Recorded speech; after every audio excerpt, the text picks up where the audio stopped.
Ngayon, good day everyone. So, magdrawing po tayo ng ating regular polygons. Construct a pentagon, hexagon, heptagon, and octagon.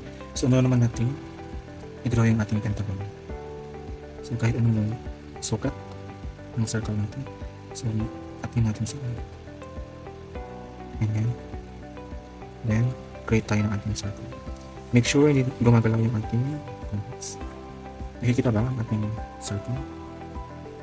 Ayan. After nga, lagyan natin ng color. Make sure it's straight.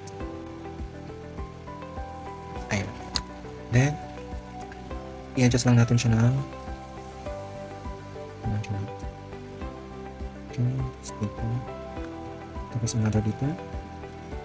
Ayan, tapos. Ayan. Then, connect. Ayan, so kaya anong gawin nila? Pantay pa rin yan. Ayan. Then, mag-create tayo ng ating itapat lang siya dito.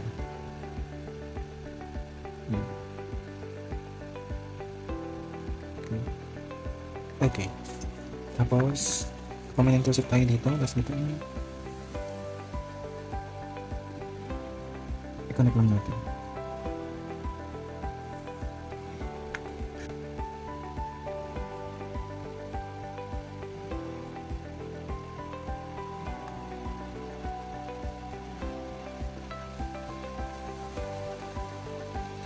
So, parang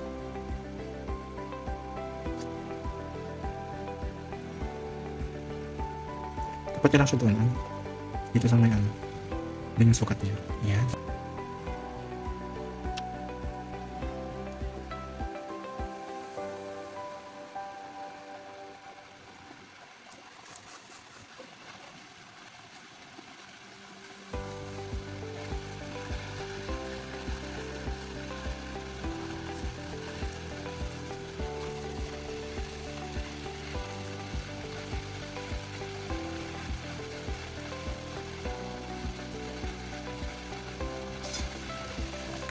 So, after natin malagyan ng yan, then natin siyang i-connect na. Okay? Ako ba yung step? Medyo di malinaw na.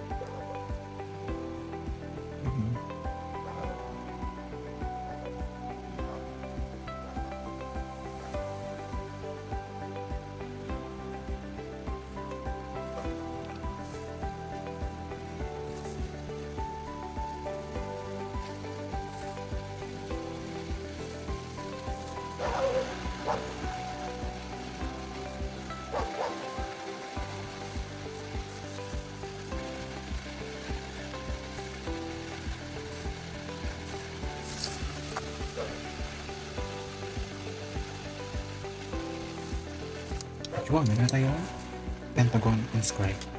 Ayan, so, next is our hexagon. So, ito hexagon natin, medyo na lang siya. Yan lang naman siya lang. Okay. So, mag-create tayo ng ating circle. Ito.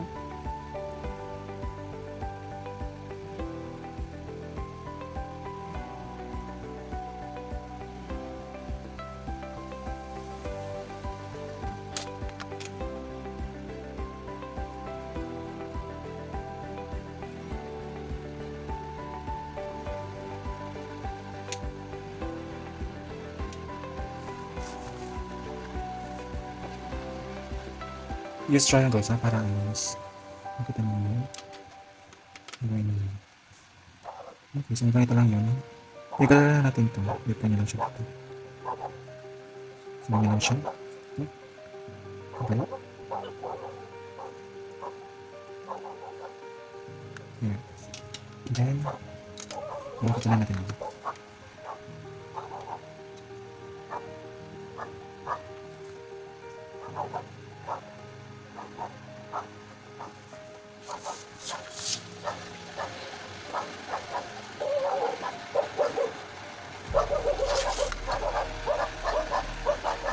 Make sure na pantay-pantay, ha?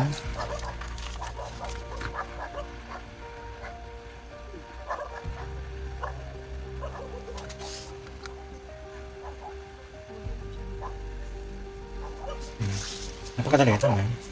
Kaya na tayo inscribe hexagon. Okay, next. Yung heptagon, ihuli natin. Yung octagon muna. Mas madali. So, same procedure sa ating octagon. Mag-create tayo ng circle dito sa gitna. Using our compass. Okay. Maganda pa rin ito.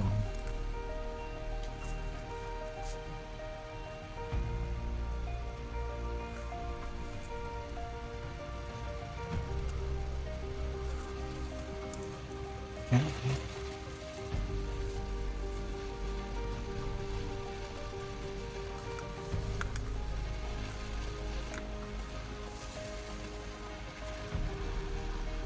So, lukas natin yung circle. Mag-create tayo ng mga arcs. Okay. Ganyan. Sa kabila. Ganyan. Sa kabila. Sa kabila. Ganyan. Sa kabila. Ay, ano nga yun? Sige. Ayun. Meron tayong mga arc. Or bisect. Bisect natin sila. Ay! Hindi na pa siya pantay-pantay. So, kapag hindi pantay yung class, make sure na dapat pantay yan, ha? May mali doon sa ating bisect arc.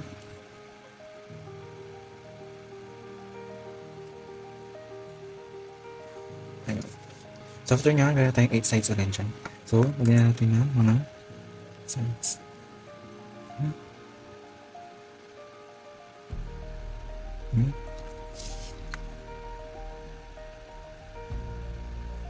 Hmm.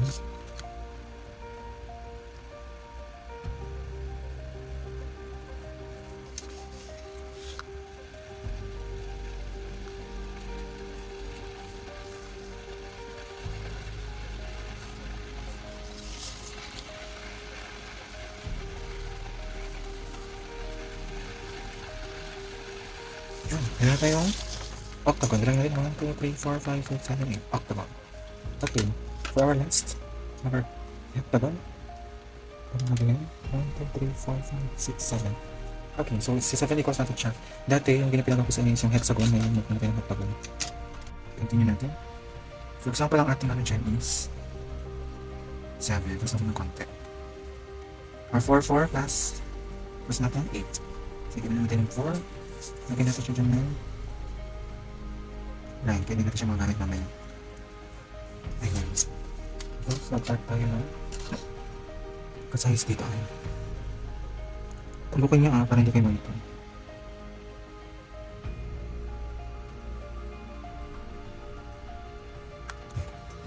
Tapos i-divide natin siya. Nice. Ano ang gano'n? 20. Stick to 20 sila. Angle 20. So, divide natin yan.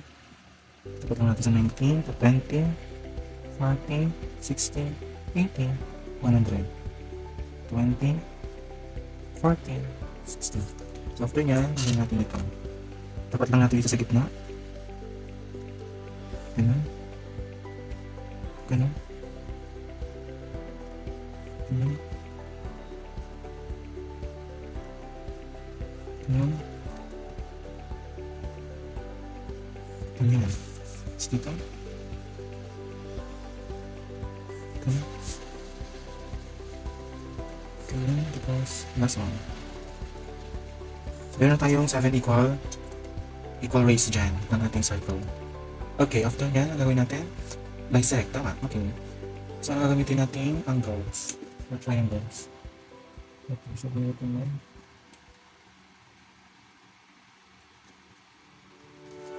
Okay, so dapat lang dito sa ating pangalan mo? Pangalawa. Size niya, anong size ito? 0.7. So, mag-0.7 tayo dyan. Then, raise. Tama ba ang aking ginagawa?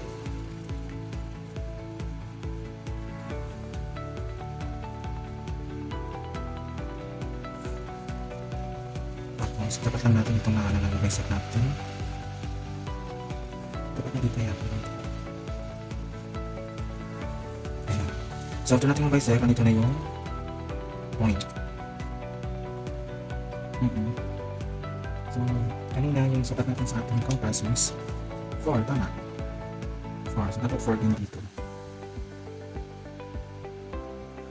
Ayun. Ayun lang. Mag-pass. Ayun, sulitan natin siya. Anong sulit nito?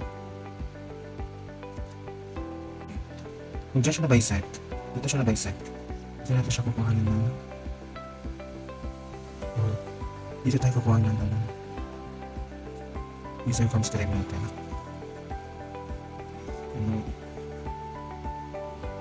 Disregard dun sa una-unang na. Okay. Ayan, so butas na.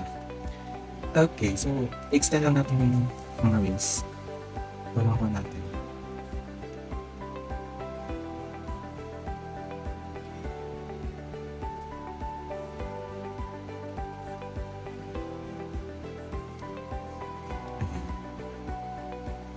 Makuha ba natin? So ito ay connect mo siya dito. Ito dito. Ito lang dito.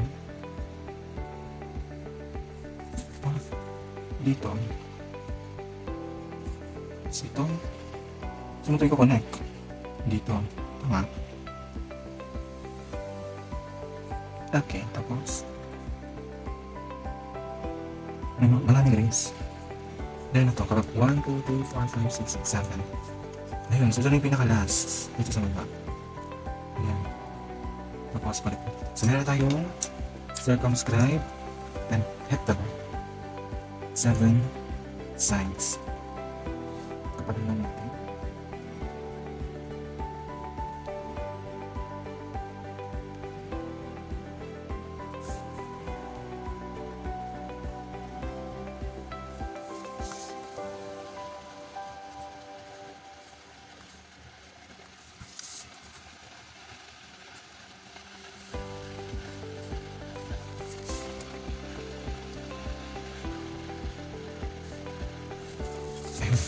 Meron na tayong hectagon. Okay, nasunod, sundan. Okay, kayang-kaya. That's it.